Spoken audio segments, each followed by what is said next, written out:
Hello everyone, welcome back to GHL Unlocked. Today I'm going to show you how to limit the days people can schedule a date in GoHighLevel.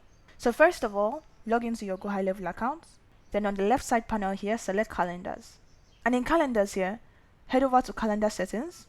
And in settings, click availability. And in availability here, scroll down.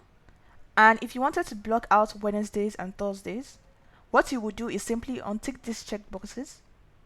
And now people can only schedule a date on Fridays, Sundays, and Mondays, and Saturdays. Once you've made all your changes, simply click Save Changes.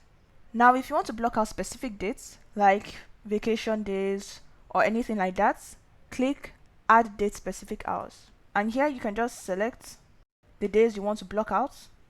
Once you've selected them all, this time range here, simply delete it and click Save.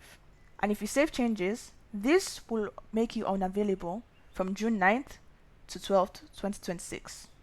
And that's it. That's how to limit the days people can schedule a date in GoHighLevel. I hope this video helped you out. If it did, make sure to leave a like and subscribe so you don't miss out on more videos like this.